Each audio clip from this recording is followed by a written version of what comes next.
Buenas noches, gracias por acompañarnos. Les saludamos de parte del Colegio de Biólogos en esta tarde tan especial porque en el marco del mes del ambiente pues hemos querido llevar hasta sus espacios este webinar dedicado al Sistema Eléctrico Nacional y Eficiencia Energética. Con mucha alegría tenemos la presencia de nuestro panelista de hoy, el ingeniero José Luis González Lobo, quien es ingeniero agrónomo del Instituto Tecnológico de Costa Rica, egresado en Ingeniería Forestal de esta misma universidad. Tuvo 3 años de experiencia en el MINA, en el manejo de bosques, gestión forestal y silvicultura, y tiene 24 años de laborar en el ICE, en donde se ha desempeñado como coordinador de la unidad de cuencas de Río Sarapiquí y asistente de la gerencia de electricidad en temas ambientales. Le damos la más cordial bienvenida y le recordamos que este es un espacio generado por el programa de gestión ambiental del Colegio de Biólogos de Costa Rica, don José Luis. Muy buenas noches y muchas gracias por acompañarnos. Muy buenas noches, un placer, muy agradecido por la invitación. Antes de que se me olvide y que se dé cuenta el jefe, actualmente estoy laborando en la Dirección de Planificación y Sostenibilidad del ICE, que es donde se hace toda la planificación eléctrica. Entonces, para que quede ahí para la posteridad. Muchas gracias. Me parece que el tema, voy a compartir la pantalla. El tema es muy importante porque a nosotros nos dicen muchas cosas por todas partes. Me avisan cuando están viendo, por favor.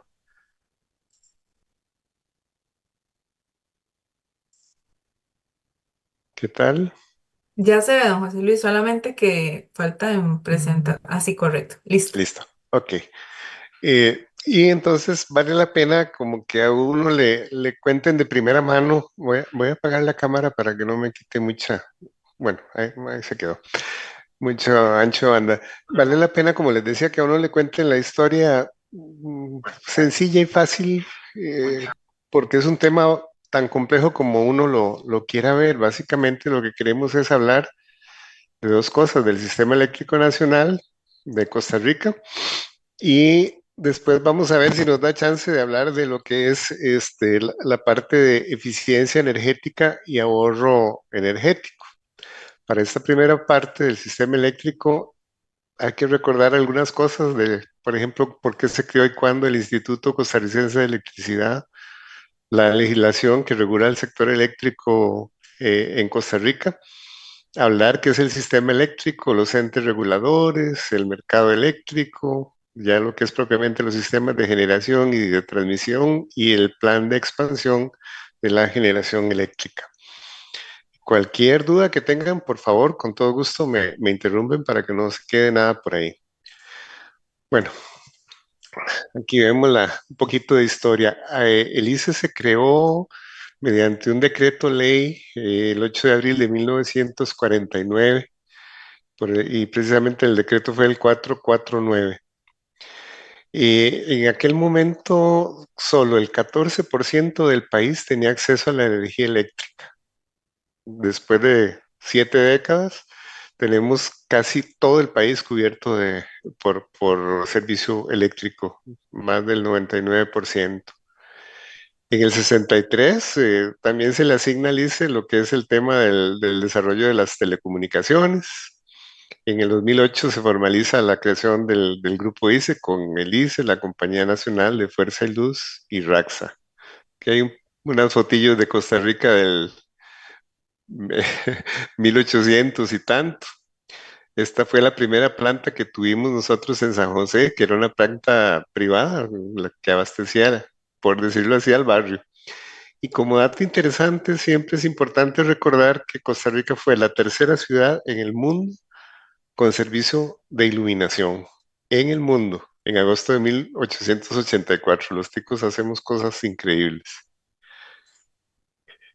El ICE tiene desde su creación el mandato y la conciencia de impulsar y fortalecer un modelo de desarrollo eléctrico basado en la sostenibilidad. junto al aprovechamiento responsable de los recursos naturales, integrando la variable socioambiental en la planificación. Esto es todo un tema.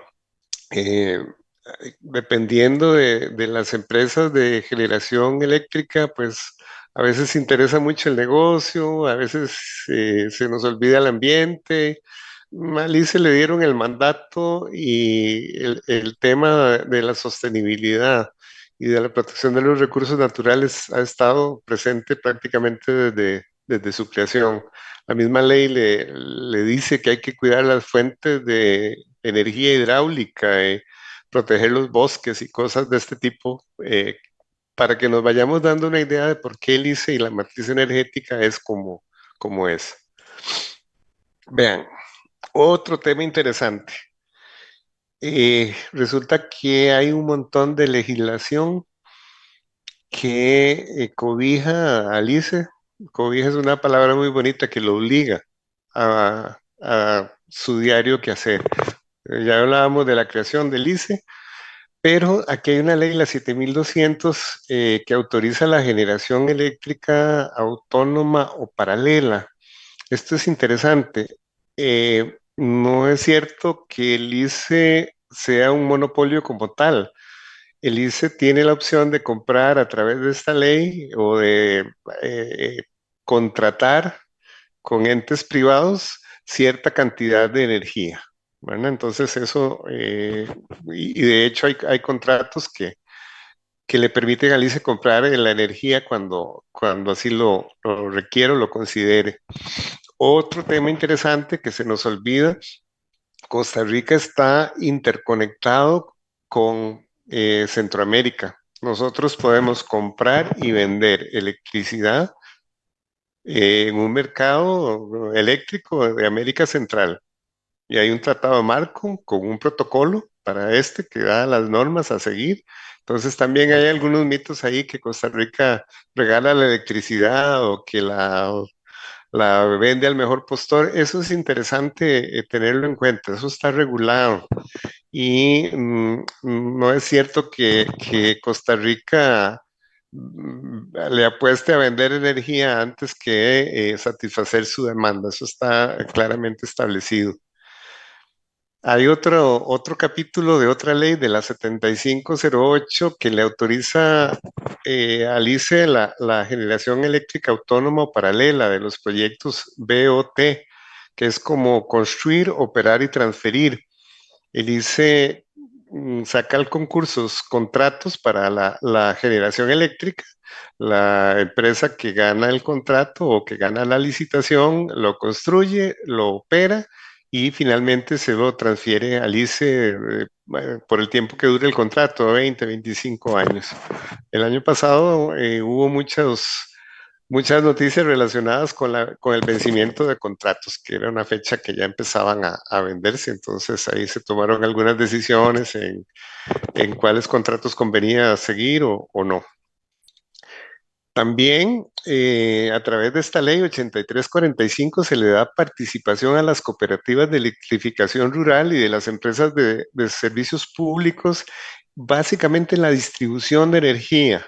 O sea que el ICE no está solo, el ICE tiene, si mal no me acuerdo, como un 70% de la distribución de la energía, pero tenemos la Copelesca, Copesantos, tenemos JASEG, la SPH como entes participantes en la distribución de energía eléctrica.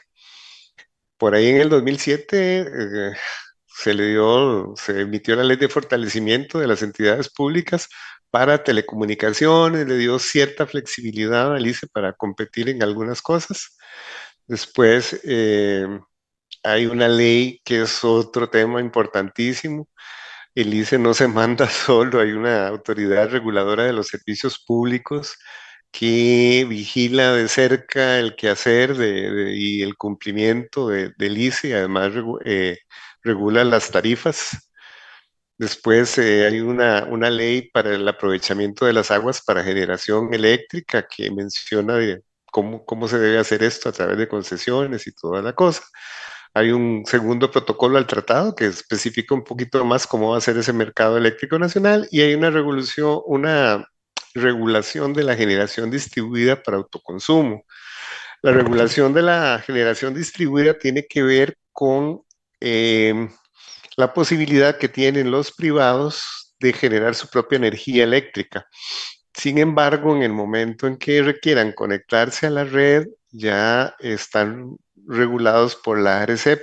Entonces, por ahí hay alguna legislación que define cuánto se le cobra a la persona por conectarse a la red y otras cosas por ahí. Pero vean ustedes que no está por la libre. La legislación en el tema del sector eléctrico está muy complejo. Ahora bien, ¿qué pasa? Resulta que al ICE le toca ser capaz de suplir la demanda futura.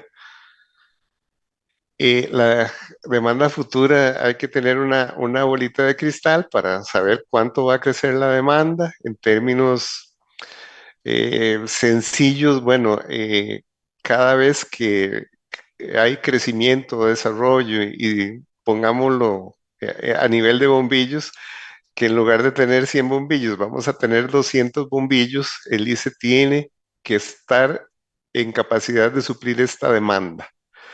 Hay todo un tema que ahorita lo mencionamos, pero para irlo masticando de una vez, es el tema del plan de expansión de la generación, donde el ICE le toca planificar cuánta energía se requiere a 30, 35 años plazo, de qué tipo de energía, ahorita hablamos de los tipos de energía, y en qué momento y en qué modalidad. O sea, a ICE le toca ir visualizando cuántos megas de energía requiere año con año para satisfacer esa demanda. Y tenemos algunas cosas interesantes acá. Por ejemplo, bueno, hay todo un compromiso de tener transporte eléctrico en el país, ¿verdad? Hay un plan nacional de energía del 2015-2030. Hay un plan nacional de descarbonización donde el país se compromete a ser carbono neutral ahí 2018-2050 y pasa necesariamente por el transporte eléctrico. Y está el tema de redes inteligentes y todo lo que, como les decía, la bolita de cristal no puede adivinar hasta ahora. Entonces, vean que básicamente para ya ir entrando en materia, hablamos de que el sistema eléctrico nacional, bueno, pues tiene una parte política y regulatoria donde está el MINAE. El ministro es la persona que dicta la norma en el quehacer eléctrico, y la ARECEP es la que nos dicta las regulaciones, las tarifas y todo esto, ¿verdad? El MINAE, el ministro es el rector en materia de energía, entonces tampoco es que el ICE se manda solito como a veces lo pretenden. Entonces, un sistema eléctrico normalmente tiene, para cada que no se ve, sería la planificación. Esa planificación nos dice cómo y cuándo se va a generar. Vamos a irnos metiendo acá. Más del 70% de nuestra energía depende del agua, es hidroeléctrica. Tenemos energía geotérmica, eólica, solar, biomasa, y tenemos búnker también. Cuando esta energía se produce, bueno, a través de las líneas de transmisión, se llevan a los centros de consumo y de aquí se distribuye a través de las distribuidoras a los clientes finales. Pero aquí hay varias cosas interesantes. Vean, una matriz limpia depende de las vaivenes de las variabilidades climáticas, y lo tuvimos clarito, que mucha gente quería que habláramos de los apagones. Resultó que este año estuvimos al borde del racionamiento eléctrico porque no había agua, que era el 70%. Y además, resulta que el solar y el eólico no son suficientes para satisfacer esa demanda y entonces se requería entrar a darle soporte a la energía faltante a través del búnker y hubo algunos problemas de contratación, apelaciones con unas plantas que se requerían para suplir esta demanda con búnker.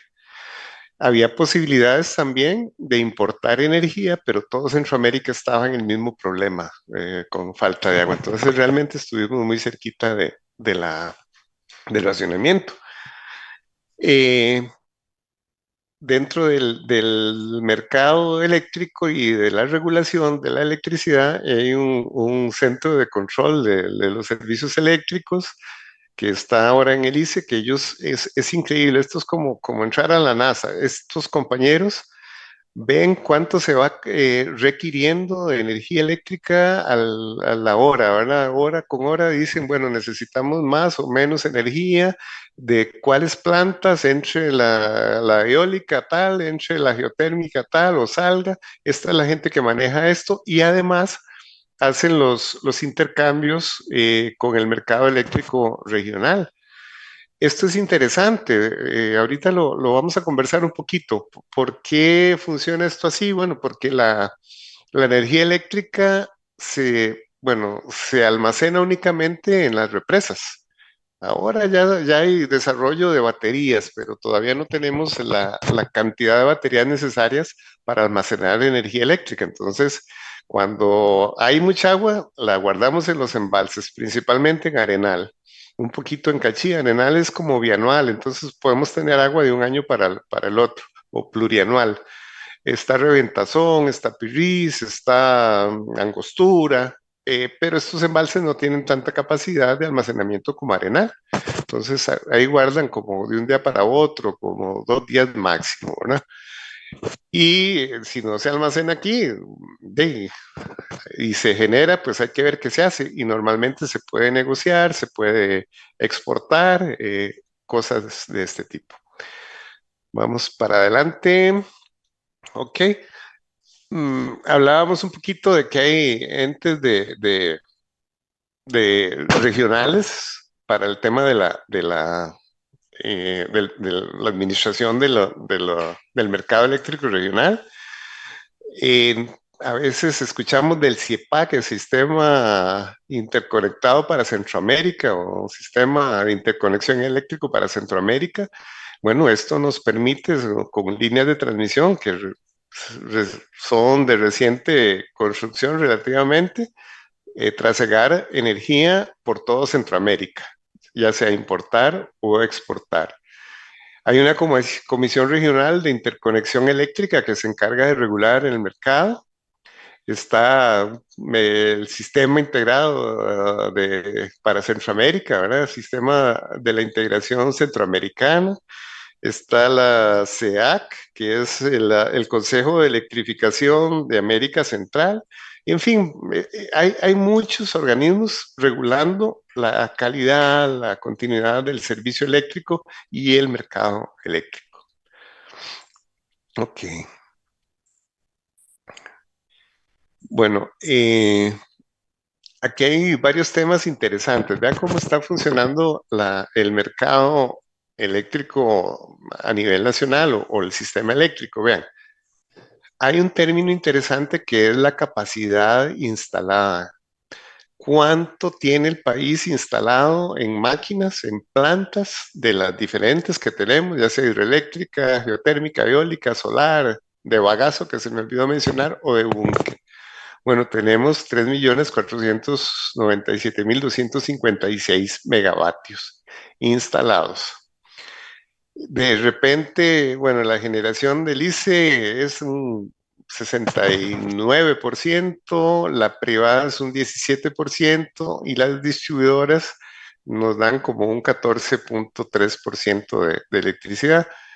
Y la producción para el 2023 fueron 10.344 gigavatios hora. Vean, esto es muy importante. Aquí lo que queremos ver es, bueno, que tenemos un montón de máquinas ahí sobradas para generar, que tenemos una producción que llega a este tiempo y hay un elemento que se llama demanda máxima.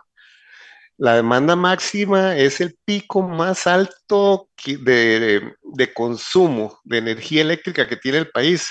Y en el reporte para el 2024 fue el 19 de marzo y fueron 1925 megavatios. Entonces vean cómo funciona el asunto. Voy a tratar de desenredar lo que les he dicho. Bueno, tenemos un montón de máquinas ahí disponibles, pero no siempre podemos generar con ellas, porque si no hay agua, esto se reduce. Si no hay sol y si no hay viento, como hablábamos, esto se reduce. Entonces, esta capacidad instalada es variable y va a depender mucho, mucho de los temas ambientales y climáticos. Para que esto se mantenga, vamos a tener que tener un respaldo de búnker.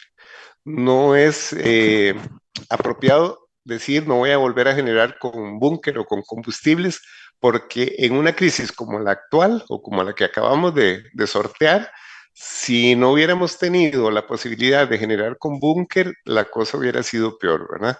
Entonces ese es un tema. Y todo esto se genera para satisfacer esa demanda máxima, que puede ser a cualquier hora del día. Entonces, no se vale decirle a los hospitales, no, no alcanzó. No, tenemos que tener la cantidad de energía disponible, ¿verdad?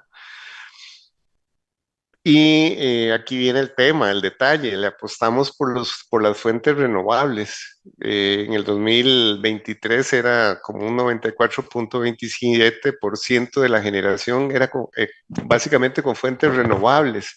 Son muy, muy variables, ¿verdad? Y la mayoría es hidroeléctrica. Si no hay agua, se acabó el baile, ¿verdad? Eso hay que sacarlo por las obras de transmisión, ¿verdad? Que van a las subestaciones. eh, Hablemos las subestaciones. Uno más o menos ha oído algo de las subestaciones, así para aprovechar. Una subestación te puede subir el voltaje o bajar el voltaje. Este voltaje es, digamos que la fuerza con la que la energía se produce. Entonces, en una planta como estas, producir la energía a cierto voltaje, pero para llevarla hasta San José o hasta Guanacaste o hasta Limón, tenés que subirle el voltaje a través de una subestación elevadora para que pueda trasegar desde la planta hasta los centros de consumo.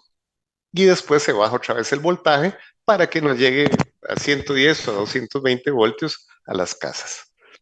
Ujú. Ok. Y bueno, ya aquí tenemos un montón de distribuidoras que agarran esta energía y se la dan a los clientes finales. Eso es, en términos muy generales, cómo funciona nuestro sistema eléctrico nacional. Características, está interconectado, entonces usted no sabe si está consumiendo energía de Arenal o está consumiendo energía de Cachí. La transmisión va por torres, por cables en estas torres grandes y esos cables tienen una capacidad limitada.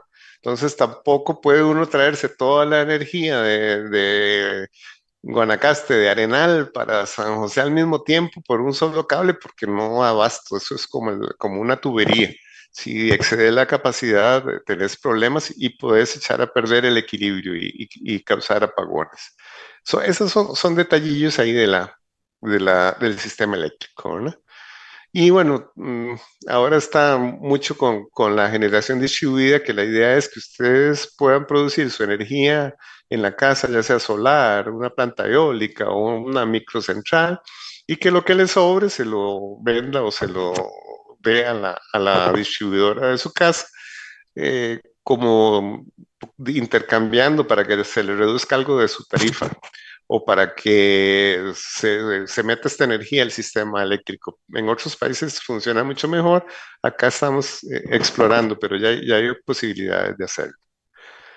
Ok, bueno, y les contaba que el DOCS es el que regula todo el tema de la energía, cuáles plantas entran, cuáles salen, cuáles subestaciones, etcétera. Y también lo que sobra se puede vender o lo que falta se puede comprar gracias a al sistema interconectado. Listo. Ok. Ahí como información, hay 5.175 torres, son 2.447.29 kilómetros de líneas de transmisión. Hay 70 subestaciones que tienen una capacidad de 11.436 megavatios. Vean que estas torres tienen que estar como como relojito suizo, para no decir malas palabras. Tienen que estar al toque. No se vale que una rama toque el cable, no se vale que la fauna llegue y interrumpa la transmisión, no se vale que se queme un cañal aquí debajo y quemen los cables. Esto tiene que estar con muy buen mantenimiento y vea la cantidad de kilómetros que son. Aquí todavía nos falta la distribución, que también tiene que estar limpia y libre de estos obstáculos que les mencionaba. Aquí vemos más o menos la capacidad instalada en kilovatios del CEN al 24 por empresa, ¿verdad? Entonces aquí está el ICE veámoslo aquí, con un 68% en el gráfico de la derecha, las privadas un 9%, BOT 7%, Compañía de Fuerza y Luz 4% y resto, y ahí vamos bajando. Esto es el porcentaje de la capacidad instalada por empresa. Y para que tengamos una idea más o menos, lo amarillo es del ICE, son las empresas distribuidoras que tenemos más o menos un 98.69% del país con energía, ¿verdad? Compañía Nacional de Fuerza y Luz, este verdecito por aquí, que maneja el 100% de su área, igual que SPH y JASEC en Cartago, manejan todo el porcentaje de su área con distribución. Está Cope Guanacaste, Copelesca, Cope Santos, Cope Alfaro Ruiz, casi con el 100% de la distribución de sus territorios. Eso significa que casi que el 100% del país a través de las distribuidoras tiene acceso a la electricidad. Y por aquí tenía un par de cositas ahí, más o menos cómo se ven las plantas de generación eléctrica en el país, la distribución. Aquí en Arenal tenemos mucha energía, en la cuenca del Reventazón también, y, yendo hacia el Caribe tenemos en Moín, aquí hay proyectos eólicos y solares en la zona norte, y el sistema de transmisión, vea que cubre también de norte a sur, todo el país está lleno de líneas de distribución. Y por aquí quería, como ya antes de terminar esta parte, contarles que así ha sido la generación por fuente desde 1956 hasta la fecha. Vean que la hidro es la que ha mandado, esta es la generación hidro casi que más arriba del 60% hasta este tiempo. Aquí ya es planificación de aquí para acá. Ya vamos a reducir la dependencia del agua y vamos a aumentar la geotermia y la eólica a futuro y un poquito de solar. Pero vean la dependencia del agua y vean lo que significa que no haya agua, ¿verdad? Por eso el sistema tiene que estar como con una sobreinstalación. Ok, para que un sistema como el nuestro sea confiable, tiene que tener diversificación y complementarse unas con otras. Usualmente, cuando no hay agua en el verano, hay mucho viento y mucho sol, usualmente. Lo que pasa es que el niño hace cosas raras, ¿verdad? Se requieren embalses con capacidad de regulación para compensar las fluctuaciones estacionales del hidro y la intermitencia impredecible del sol y del eólico, y siempre generación térmica de respaldo. Bueno, gente, vean, esto era lo que quería traerles para ahora.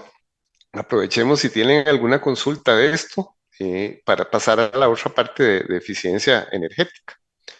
Si tienen consultas, con todo gusto. Y si puedo responder, porque a veces no puedo.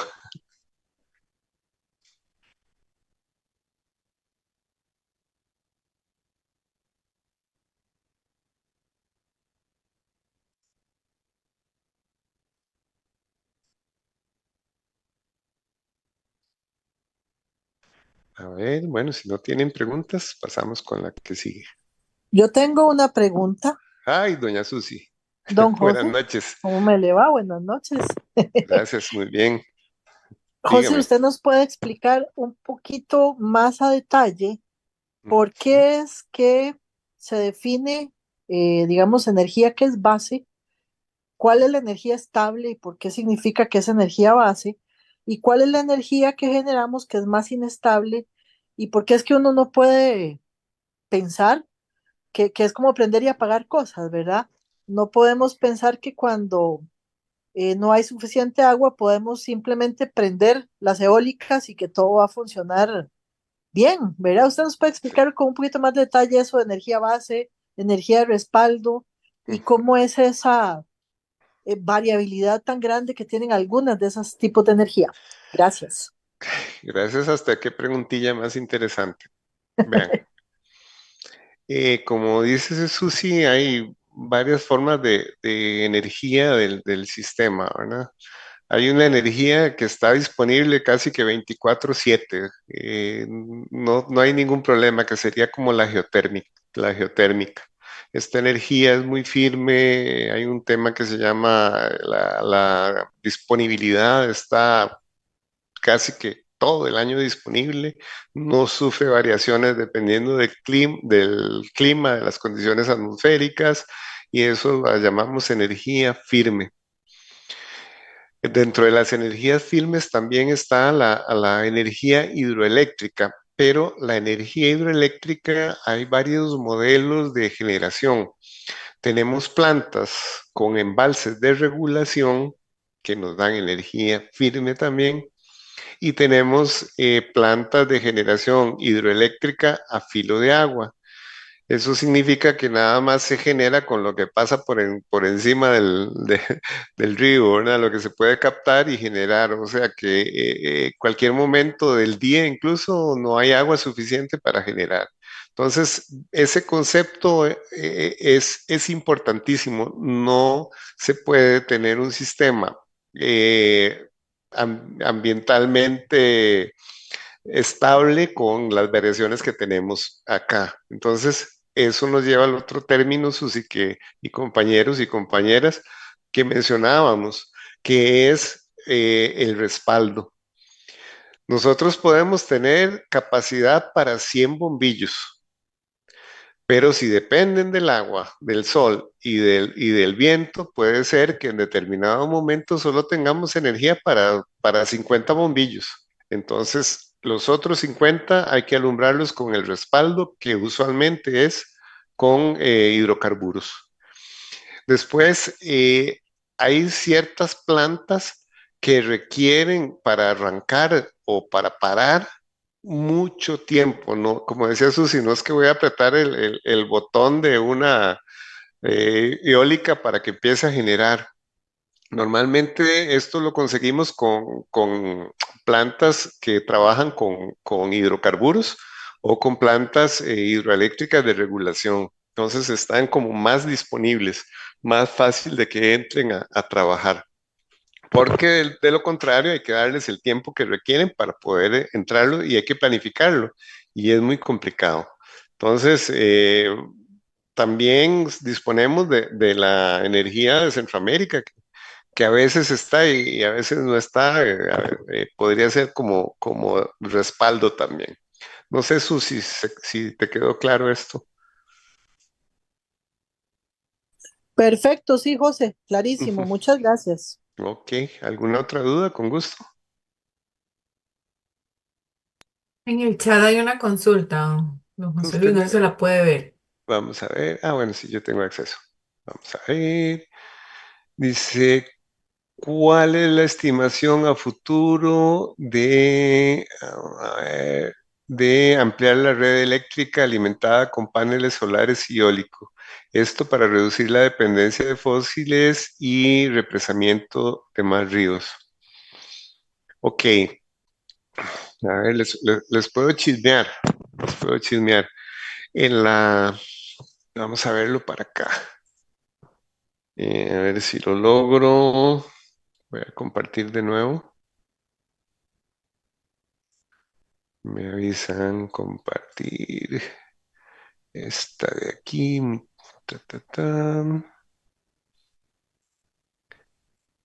Ok. ¿Me están viendo ahí?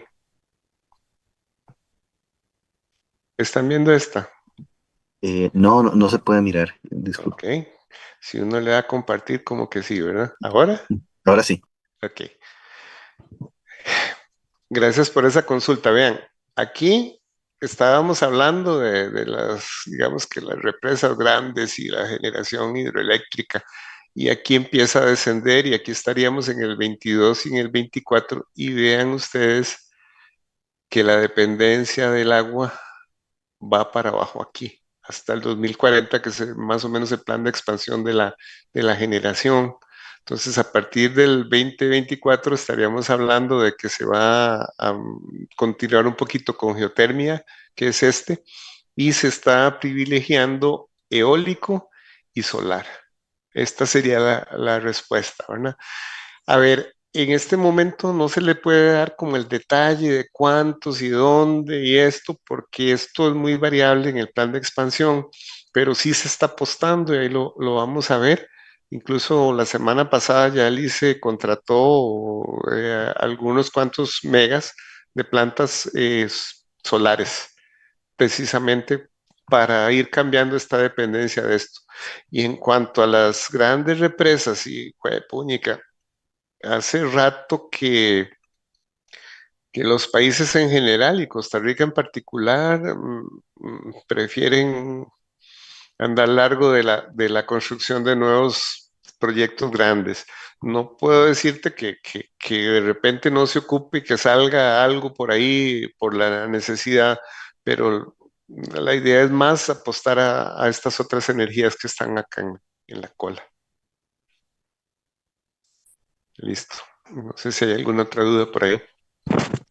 Ok, y entonces queríamos como entrar a la otra parte, a ver si nos da chance del tema de la eficiencia, no sé si. Ok, Adelante, don José Luis, no se preocupe. muchas gracias. Me quedan 15 minutos, vamos a tratar. Ok, esto acá, compartir. Nosotros en el ámbito de me dicen si la están viendo, Sí, ¿cómo está? correcto, solo falta que esté en modo Ujú. presentación. Listo, ahí estamos. Gracias. Y en el ámbito de los planes de gestión ambiental y de bandera azul dentro del ICE, hacemos esto precisamente. La gente nos solicita apoyo y es un gusto poder compartir cosas de estas, porque a veces no le llegan a uno así como de primera mano, ¿verdad? No, entonces, el tema de eficiencia energética es un tema muy, muy bonito para contarlo, ¿verdad? Vamos a ver un poquito rapidísimo por el tiempo qué es eficiencia y sostenibilidad, de dónde viene la electricidad, ya lo vimos, dónde y cómo se consume la electricidad y qué cambios hacer, algo de vampiros energéticos, cómo ahorrar electricidad y cómo ahorrar en los hogares y en las oficinas. Ok. Bueno, eficiencia es un término general, es la capacidad de alcanzar un objetivo fijado con anterioridad en el menor tiempo posible y con el mínimo uso posible de los recursos, lo que supone una optimización. Y la eficiencia supone utilizar los recursos disponibles de manera racional para alcanzar un objetivo. Y esto aplica a la eficiencia energética. Con lo poquito que tengamos, seamos bien eficientes para no gastar más de la cuenta y no privarnos de esto. Sostenibilidad, bueno, esta creo que la conocemos de memoria, es satisfacer las necesidades del presente sin comprometer la habilidad de las futuras generaciones de satisfacer sus necesidades propias. O sea, no nos gastemos los recursos de los demás porque no son nuestros. que se puede mantener durante largo tiempo y sin agotar los recursos o causar grave daño. La sostenibilidad ya en el tema energético, también llamada sustentabilidad energética, es el equilibrio entre tres dimensiones principales. Seguridad energética, o sea que haya disponibilidad de energía siempre, equidad social, que el ICE por ley tiene el mandato de dar de la universalidad del servicio eléctrico y la mitigación de los impactos ambientales, que también estamos en el ICE casados con este tema.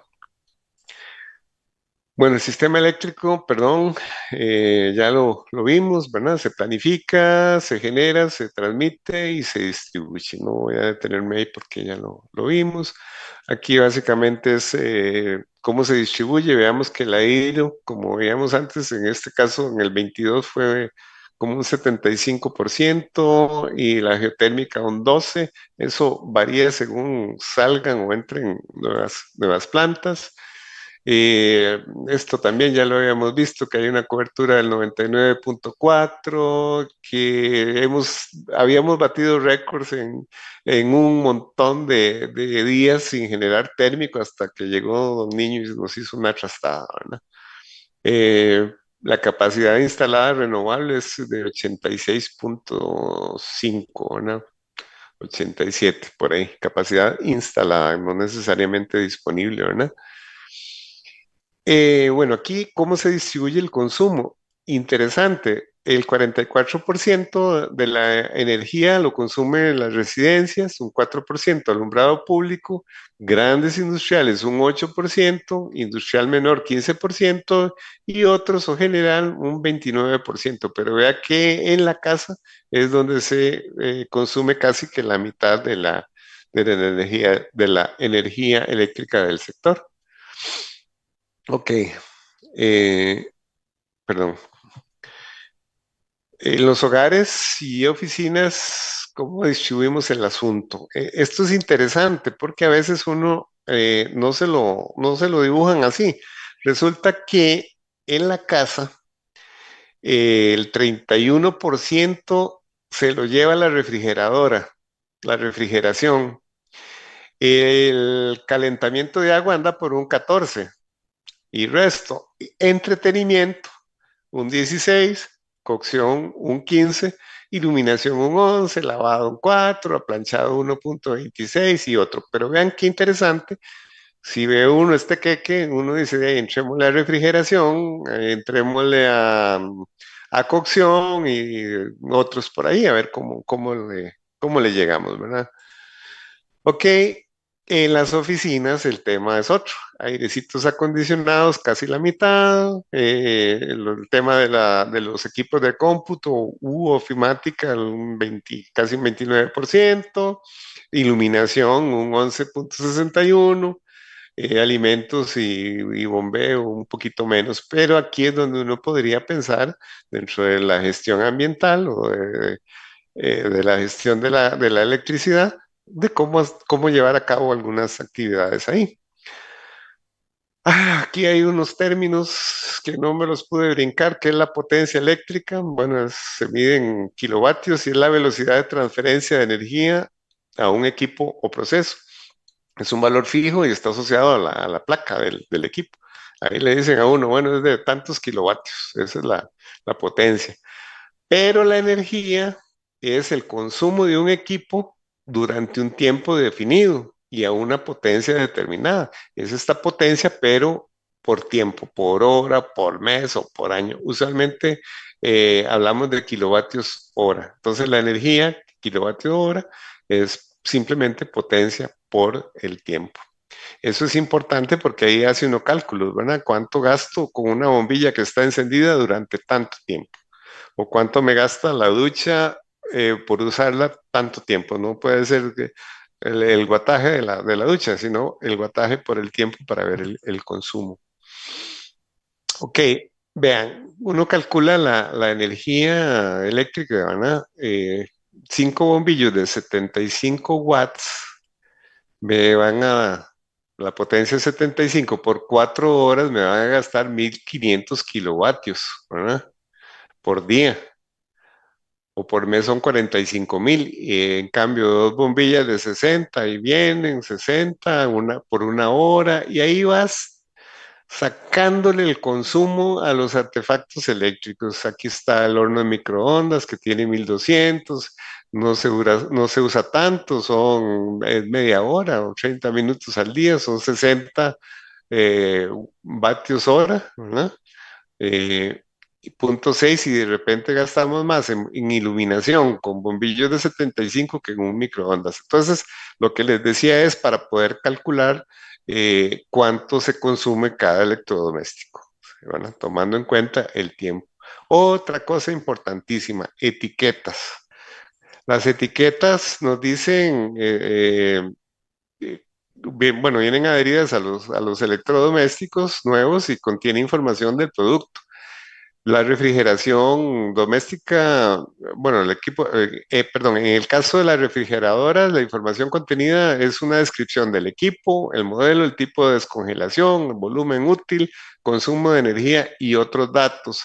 Y son de color amarillo y blanco según el país de procedencia. Estas son las que hemos visto por ahí. Esto es muy importante. ¿Para qué sirve esta cosa? Es una guía para que usted escoja cuál de las refrigeradoras le consume menos, entonces cuál compro, ¿verdad? Pero de acuerdo a tus necesidades. O sea, no es que vas a ahorrar y ahorrar y ahorrar para que la carne se te eche a perder porque no te cupo, ¿verdad? Entonces, hay dos cosas que son muy importantes, el consumo y el volumen útil. El consumo es esto que hemos venido hablando, cuánto te gasta de energía, y el volumen es cuánto le cabe al bendito refrigerador. Y el consumo, bueno, viene en kilovatios hora por año. Es una prueba, esto se hace en un ensayo de laboratorio. Por cierto, el ICE tiene laboratorios de eficiencia energética que hacen estas mediciones y certifican la realidad de las etiquetas. Un ejemplo, 467 kilovatios hora por año, que significa que esa refrigeradora consume una energía anual de 467, y el volumen es perdón, el volumen a la capacidad neta del refrigerador usualmente se habla en litros, pies cúbicos o decímetros cúbicos. Entonces, me compré una refri de 400 litros o de 400 decímetros, lo que se hace el volumen, ¿verdad? Entonces, para comparar entre dos refrigeradoras, no se vale que sean con volúmenes diferentes, tienen que ser volúmenes similares. Y ya cuando encontrás el volumen similar, el equipo que sea parecido en las características, pues uno puede escoger el más eficiente entre los dos, ¿verdad? No se vale aguacates con manzanas, tienen que ser máquinas parecidas. Y se recomienda un tamaño de refrigeradora, digamos que para una o dos personas, de 258 litros o 9 a 11 pies, de 3 a 4 serían 395 a 480 litros, 17 pies cúbicos, y para cada persona adicional agregar 55 litros. Este es un tema interesante, ¿verdad? Entonces, no voy a comprar una más grande, más chiquitilla, si no me va a servir para la cantidad de personas que tengo en la casa.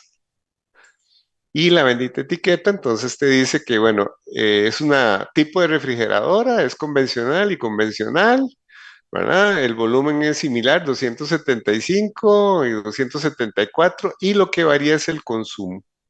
Una consume 312 kilovatios hora por año y la otra 293. Y obviamente estamos hablando de dos cosas muy parecidas y esta te va a consumir menos. Yo me animaría a comprar esta si me prestan plata ahí en el fondo, porque me estoy ahorrando un montón de plata simplemente con el consumo, ¿verdad? Igual, repetimos, refrigeradoras del mismo tipo, refrigerador convencional, semiautomático, el volumen similar, y lo que nos va a variar es el consumo. Ahí tenemos la opción de compartir, ¿verdad? Este es un poquito más de los mismos ejercicios, ¿verdad? Refrigerador con congelador, consumo es el que varía y la capacidad es parecida. Entonces, este consume 380 kilovatios hora por año y esta otra de la derecha 447. Obviamente, la de menor consumo es de la izquierda.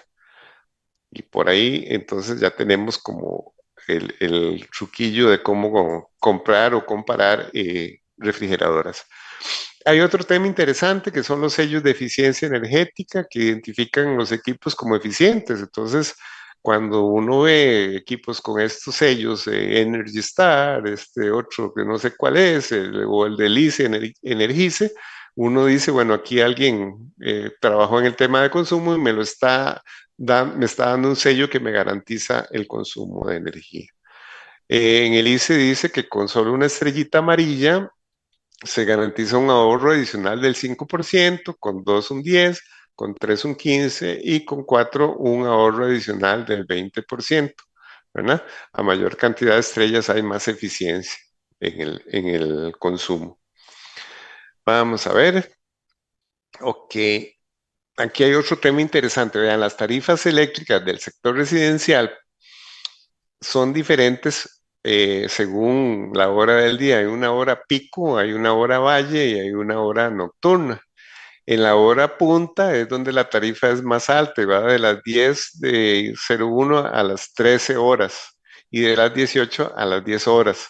¿Por qué es punta? Porque todo el mundo enciende la luz, las cocinas, los hornos y ahí es donde uno se agarra el pelo en el ICE para que diga, ojalá alcance, ¿verdad? Después, el valle es a las de 5:30 a las 10, la gente ya cocinó, se dedica a ver tele o a leer o otras cosas, y de las 21 a las 23 ya apagan las luces, y el nocturno de las 23 a las 5 de la mañana. Entonces, aquí la tarifa es más barata, aquí media y aquí alta. Entonces, si uno consume a estas horas es capaz que le va a venir el recibillo más caro por la diferencia de tarifa residencial horaria, ¿verdad? Y aquí hay una explicación de los bloques por demanda inferiores a 10 kilovatios. Hay un bloque de 0 a 140 con un cargo fijo y un adicional, ¿verdad? Y ahí va, entre más consumo tengas, pues más alto es el cargo fijo y más tenés que pagar por cada kilovatio hora adicional, ¿verdad? Y si ya te subís a una demanda superior a 10 kilovatios, pues el cargo fijo es de 10.000 colones, 10.101.88, y la tarifa va aumentando según la demanda. Lo que quiero no es llenarlos de números, sino que sepan que hay una tarifa diferenciada que es diferente según la hora en que se consuma la corriente. Y bueno, el recibo ahí viene entre las 0 y 140 eh, tantos kilovatios, 141, bueno, etcétera, ¿verdad? Este es un recibo digital de los consumos que vienen reportados según las tarifas horarias. Ok, ¿por qué es importante hacer uso? Bueno, obviamente, cuando somos eficientes en el uso sostenible de la electricidad, pues obviamente protegemos el ambiente. No necesitamos hacer desórdenes para construir nuevas plantas, no necesitamos recurrir al consumo de hidrocarburos para generar, entonces la llevamos como más tranquila, ¿verdad? El sistema eléctrico es un sistema, si lo sobrecargamos es torta, entonces podemos darle sostenibilidad o ayudarle al sistema eléctrico, ¿verdad? Eh, Podemos sacarle provecho a las fuentes limpias, una mejor calidad de vida por todo lo anterior, uso óptimo de los recursos y bueno, nos toca a todos, es responsabilidad y es fácil. Y es un asunto de conciencia básicamente. Bueno, ¿cómo ahorrar energía en los hogares y en nuestras oficinas? Yo creo que estos los hemos escuchado, ¿verdad? Hay unos tales vampiros energéticos que son todos los artefactos que están apagados pero siguen consumiendo. Tienen un LEDcito rojo o azul, es el televisor, el horno de microondas que nos da la hora sin estarlo usando, el cargador del teléfono. Eso se roban un poco importante de energía sin que lo estemos utilizando, ¿verdad? Perdón. Dice que según la Agencia Internacional de la Energía, el consumo de los aparatos en modo stand-by o en espera representa de un 5 a un 10% del total del consumo de electricidad en el país, solo por tenerlos conectados, ¿verdad? Entonces, ni que fuera uno loco, ¿verdad? Si le están diciendo esto y está pagando mucho, pues empieza a desconectar. Entonces usamos una regleta y apagamos cuando ya no vamos a usar estos equipos. Ok, y hay una estrategia. Podemos identificar los electrodomésticos que tienen reloj y que tienen conectados, o que el tele que enciende inmediatamente, o el ordenador, ¿verdad? Los cargadores, las regletas. Y nos preguntamos por qué esto se deja encendido y qué pasa si lo apagamos. Y obviamente lo desenchufamos. Y usar regletas con interruptor es un tema interesante, ¿verdad? O temporizadores de paso. Ahora hay una gama muy grande de formas de controlar la energía. En los hogares, bueno, la bendita refrigeradora que consume un 31%. Que las puertas cierren, a veces la deja uno abierta y es torta. Que los alimentos no estén calientes, dejarlos enfriar. Que los recipientes tengan tapa, siempre bien lleno. El control de temperatura promedio, revisar el estado de los empaques con una hojita de papel, uno cierra la puerta, si cierra bien, prensa la hoja, si está con problema, la hoja se resbala. Descongelar periódicamente para que no tengamos acumulación de escarcha si la máquina lo permite. Esto no es nuevo, pero vieran qué eficiente que es cuando uno trabaja con eso. Obviamente el refrigerador tiene que sacar el calor de adentro y intercambiarlo con el exterior. Entonces, ya esto casi no se ve, pero antes teníamos ropa y zapatos guindando de esto, ¿verdad? Hay que separarlos de la pared y hay que limpiar los condensadores si están expuestos. Son como tres cosillas sencillas para ahorrar energía. Eh, Igual, ¿verdad? Aquí hay algunas etiquetas para recomendando esto que les acabo de decir para los refrigeradores. Perdón. Ujú.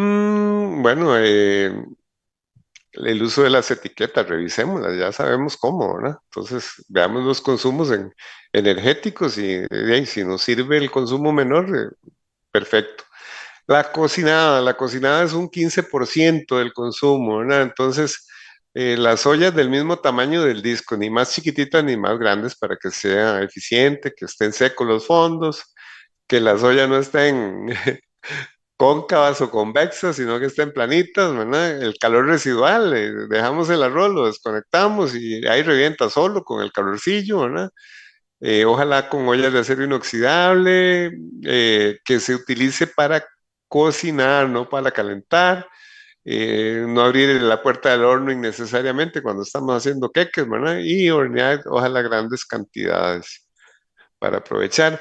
Aquí hay un tema interesante. Dicen que las cocinas de inducción consumen un 20% menos de electricidad que la vitrocerámica. Y obviamente la vitrocerámica es un 30% más eficiente que las otras cocinas tradicionales de espiral, que eran terribles, o de disco, ¿verdad? Una compañera hizo la prueba y resulta que consiguió una plantilla y le bajó el consumo notablemente desde que empezó a usar la plantilla. La inducción trabaja con acero inoxidable básicamente y es una opción en el mercado. Entonces hay que ver exactamente si usamos el microondas para calentar o cocinar y buscar el uso más eficiente. Entonces aquí hay algunos elementos de medición. Pero es esto, básicamente usar el sentido común para no desperdiciar en la cocina. Las duchas, bueno, las duchas consumen un 15%, ¿verdad? Si quiere, báñese con agua fría en verano, dure poquito. eh, el selector de temperatura en una posición tibia y no caliente y cerrar las llaves al enjabonarse. Vieran qué vacilón. Uno a veces calienta el agua para volverla a enfriar.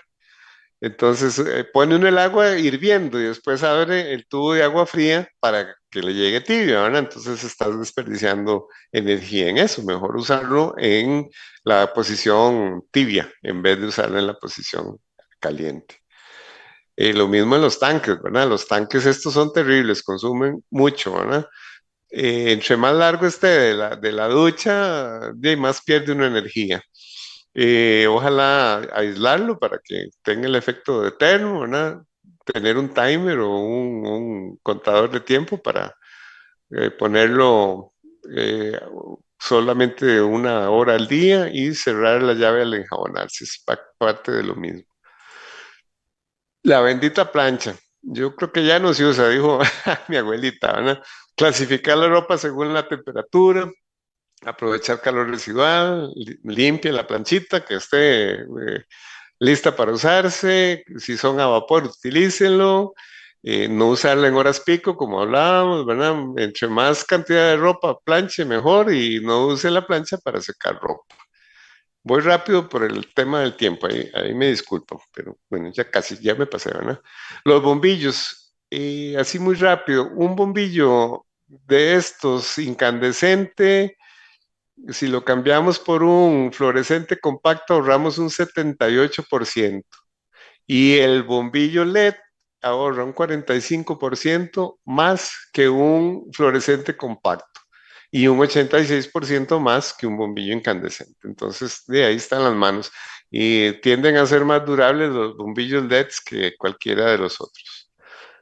Ok, bueno, ahí hay un temilla de costos para demostrarles que efectivamente hay un ahorro importante del 78% al usar tecnología LED.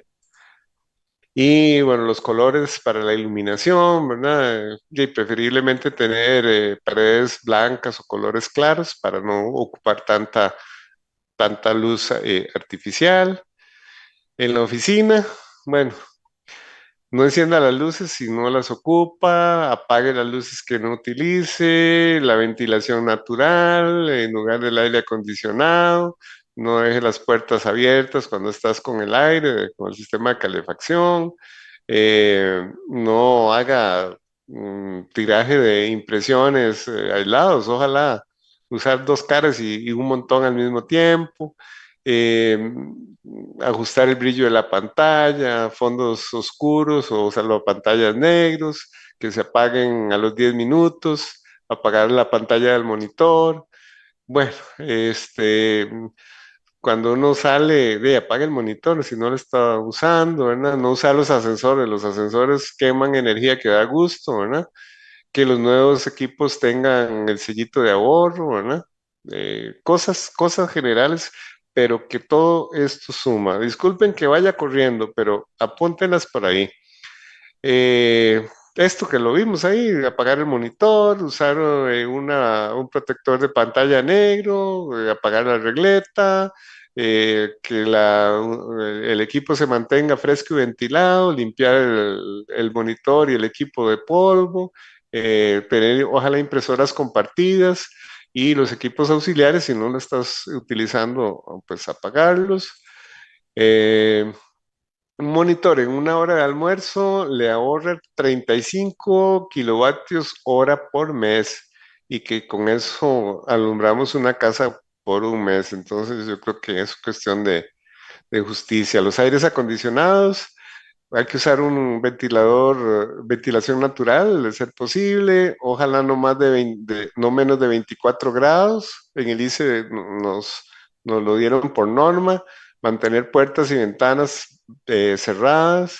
Se apagan al terminar la jornada y al terminar la reunión se apaga, ¿verdad? Y aprovechar la frescura de las primeras horas de la mañana y las últimas de la tarde para no usar aire acondicionado.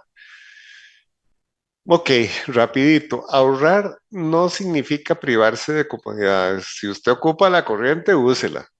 Pero si no la ocupa, pues contribuyamos, ¿verdad? Desperdiciar es un error, es repetitivo, fácilmente copiado y es cultural. A veces dice uno que es raro, todas las luces encendidas y no hay nadie. Pues sí. Hacer uso consciente y racional de los recursos disponibles para nuestro bienestar. Estamos hablando de sostenibilidad para el futuro. Reafirmar que somos un país consciente de los problemas nacionales. Bueno, eso es el tema. Muchísimas gracias. Esto sería el tema. Disculpen la carrera, pero eran muchas filminas. No sé si tienen ¿Alguna duda, Per- alguna consulta por Perfecto, ahí? José Luis. Sí, vieras que en el Facebook vamos a Ajá. leer dos consultas que nos hacen. La primera de don Giovanni Delgado que dice, saludos, si dependemos en un alto porcentaje del agua para la generación, ¿qué está haciendo el ICE referente a cambio climático, reforestación, protección de cuencas, educación ambiental? Esa sería la primera consulta. Perfecto. Voy a echarme la conversada. El ICE desde su creación tiene un promedio de producción de árboles de más o menos entre 500, entre 1.500.000, ha bajado, 500.000 árboles por año. Se donan, se siembran en el ICE, en terrenos privados, en asadas, y todos los años hay una campaña de donación de árboles. El que ocupa árboles en este tiempo, bueno, hace una solicitud y se le entregan árboles, preferiblemente, bueno, tenemos frutales y tenemos especies nativas, preferiblemente sobre las especies externas. En manejo de cuencas es interesantísimo. El ICE tiene desde el año 2000 programas de manejo de cuencas. Lo que se hace ahí es integrar todas las actividades en cuencas, lo que es agricultura, lo que es protección de o mantenimiento de caminos vecinales, mantenimiento de cobertura vegetal, actividades agropecuarias amigables como ganadería semiestabulada, como utilización de lombrices rojas para el procesamiento de las excretas del ganado, cambios de tecnología agrícola tradicional por arados de cincel que son menos dañinos, bueno, fincas orgánicas, viveros, invernaderos, hay muchas, muchas cosas. Y tenemos unidades de cuenca en Reventazón, en Pirrís, Cariblanco y en Arenal. O sea que algo se está haciendo. Y por supuesto, a la par de cada uno de los proyectos, hay un estudio de impacto ambiental que lo regula la CETENA con una serie de actividades que nos obligan a vigilar el tema. Y nosotros pertenecemos a gobernanza de la sostenibilidad, entonces nos corresponde velar por qué la gente cumpla los compromisos que el ICE emitió ante la CETENA. Entonces yo creo que hay bastante. La semana pasada andaba sembrando 500 árboles con unos chiquitos en el Parque de la Paz. Entonces, yo creo que sí tenemos con qué decir que lo estamos haciendo. Dejémoslo ahí para no seguir. Pero gracias por la pregunta. Este es otro tema que la gente es importante que conozca. Perfecto, José Luis. Y después nos dice Francisco Serrano que sí es cierto que se ahorra electricidad después de las 8 de la noche.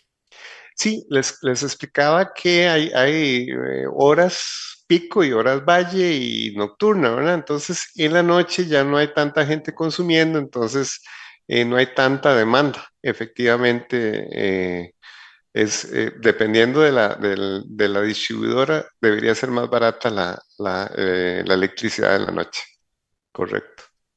Muy bien. Y bueno, aquí había un comentario de Susi que dice importante mencionar que la tarifa residencial horaria aplica solo cuando tiene un medidor de tarifa horaria. Si el medidor es normal, la tarifa no varía.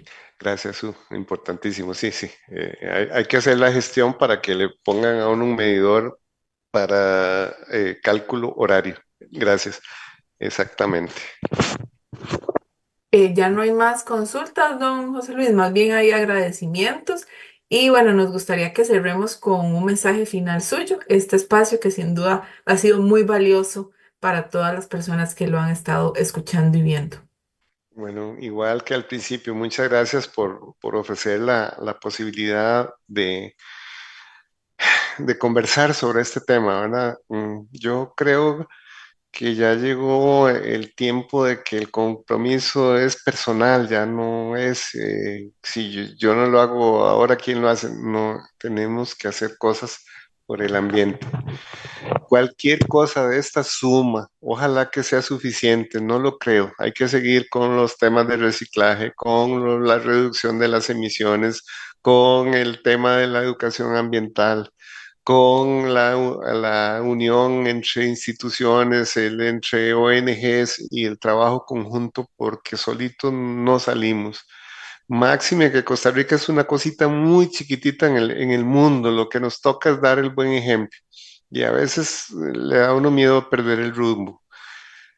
Hay cosas interesantes de tener como un 25% del país bajo cobertura vegetal importante o como áreas silvestres protegidas, tener una meta de descarbonización, la misma matriz energética con fuentes renovables, pero fue puña, hay que seguir y hay que seguir y apoyarnos en las cosas buenas y denunciar las que no son tan buenas, ¿verdad? Porque igual, hay que mejorar siempre. Y muchas gracias por el espacio. Espero que les haya dado alguna información nueva y que les sirva de algo. Muchísimas gracias. Perfecto, José Luis. Muchísimas gracias de nuevo por este tiempo que usted nos ha brindado. Y le recordamos que este es el segundo espacio de este ciclo de webinars enfocados en el mes del ambiente, que el Colegio de Biólogos pues desea llevar tanto a las personas colegiadas como a la sociedad en general. Les recordamos que este espacio queda grabado, este webinar queda grabado, colgado en Facebook y también en nuestro canal de YouTube. Así que si no lo pudieron ver del todo, o quieren compartirlo con otras personas, pues tenemos la posibilidad de que las plataformas digitales nos den estas opciones. Les agradecemos muchísimo y nos vemos el próximo lunes nuevamente a las 6 de la tarde con otra charla muy interesante enfocado en el tema ambiental. Muy buenas noches y de nuevo muchas gracias. Que estén muy bien. Buenas noches, gracias.